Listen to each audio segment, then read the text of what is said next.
అడ్డదారిలో అధికారంలోకి వచ్చిన బీజేపీ ఎన్నికల ప్రక్రియకు సంబంధించి ఫుటేజీల విషయంలో ప్రభుత్వం చట్టాన్ని ఎందుకు మార్చిందని మదనపల్లి నియోజకవర్గ కాంగ్రెస్ పార్టీ సీనియర్ నాయకుడు రెడ్డి సాహెబ్ అన్నమయ్య జిల్లా డీసీసీ జనరల్ సెక్రటరీ అమీర్లు కేంద్ర ప్రభుత్వాన్ని ప్రశ్నించారు.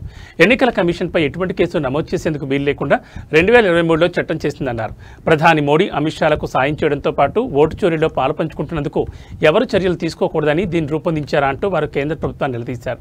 ఓట్ చోర్ గద్దీ జోట్ ప్రజాస్వామ్యాన్ని కాపాడాలి అంటూ నినాదంతో బీజేపీ మరియు ఎలక్షన్ కమిషనర్ అక్రమాలు ప్రజలకు తెలియజేసేలా పీసీసీ ఆదేశాల మేరకు డీసీసీ అధ్యక్షుడు గాజుల భాస్కర్ సూచన మేరకు రాయచోటి పట్టణాధ్యక్షుడు బాబా సర్దార్ ఆధ్వర్యంలో అన్నమయ్య జిల్లా కేంద్రమైన రాయచోటి పట్టణంలోని శివాలయం చెక్పోస్ట్ వద్ద నుండి నేతాజీ సర్కిల్ కోసం భారీ ఎత్తున కొవ్వొత్తుల నిరసన ర్యాలీ నిర్వహించారు. ఈ కార్యక్రమంలో జిల్లాలోని అన్ని నియోజకవర్గాల కోఆర్డినేటర్లు, నాయకులు, చిన్నమండే మండల అధ్యక్షుడు షబ్బీర్, ఖాదర్ ఖాన్ తదితరులు పాల్గొన్నారు.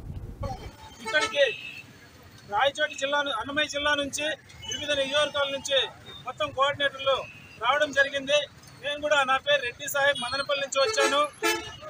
ఈరోజు దేశం యావత్తు ఓట్ చోర్ గద్దీ చోర్ అనే నినాదాన్ని తీసుకొని రాహుల్ గాంధీ గారికి సంఘీభావంగా ఈరోజు ప్రతి ఒక్క కాంగ్రెస్ కార్యకర్త, ప్రతి ఒక్క కాంగ్రెస్ పార్టీ నాయకుడు ఈరోజు ముందుండి ఏకీభవిస్తున్నారు.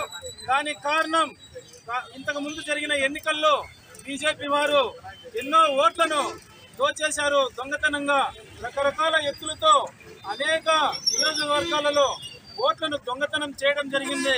కాబట్టి ఈ ఓటు దొంగలను వెంటనే గట్టి దిగాలని చెప్పే నినాదంతో మేము ఈరోజు కాంగ్రెస్ పార్టీ తరఫున ముందుకొచ్చాం. రాహుల్ గాంధీ గారు కఠినమైన సాక్ష్యాలతో ప్రతి ఒక్క కేంద్రంలోనూ, ప్రతి ఒక్క నియోజకవర్గంలోనూ మన బీజేపీ వాళ్ళు చేసిన దొంగ ఓట్ల పరిణామాన్ని నీట్గా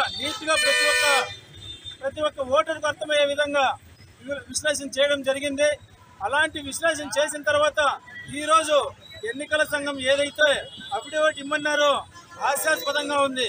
ఇంతకుముందు కొన్ని సంవత్సరాల నుంచి ఎంతో మంది రాజకీయ పార్టీలు, ఎంతో మంది నాయకులు అఫిడవిట్లు ఇస్తే ఒక్కదానిపైన కూడా ఇంతవరకు స్పందించని ఈసీ ఈరోజు రాహుల్ గాంధీ గారిని అఫిడవిట్ ఇవ్వండి, లేదంటే మీరు క్షమాపణ చెప్పండి అనడం వాళ్ళ చేతగానితనానికి, వాళ్ళు చేసిన అన్యాయానికి, వాళ్ళు చేసిన మోసానికి నిదర్శనం.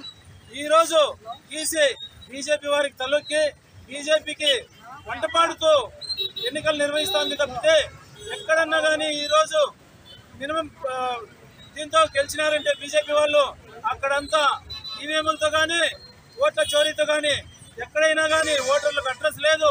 ఒకే ఇంట్లో దాదాపు 250 మంది ఉంటారు. ఒకరికి 50 మంది కొడుకులుంటే వాళ్ళ వయసులతో నిమిత్తం లేకుండా ఉంటారు. రకరకాల తప్పిదాలు ప్రతి ఒక్కటి రాహుల్ గాంధీ గారు క్షుణ్ణంగా వివరించడం జరిగింది. ఇలాంటి పరిస్థితుల్లో బీజేపీ వారు నైతిక విధిని ఒప్పుకుంటూ రాజీనామా చేయాలి. రాహుల్ గాంధీ గారి ఏదైతే వాళ్ళు చూపించారో దాన్ని అంగీకరించాలి. అంతవరకు దేశం యావత్తు ఈ ఉద్యమాన్ని నిలుపం. అదేవిధంగా నిన్నటి నుంచి బీహార్లో రాహుల్ గాంధీ గారు ఏదైతే పాదయాత్ర 20 రోజుల వరకు నిరవధికంగా కొనసాగించారో అత్యధిక జనాదరణ అక్కడ ఉంది.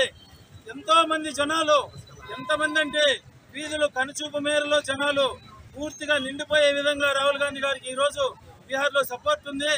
కాబట్టి రాహుల్ గాంధీ గారికి ఖచ్చితంగా యావత్ దేశం అండగా నిలబడి ఈ ఓట్ల దొంగలను నిలువరించేదానికి, బీజేపీని నిలువరించేదానికి ఏకీభవించాలని చెప్పి ఈ సందర్భంగా కోరుకుంటూ జై కాంగ్రెస్, జై కాంగ్రెస్.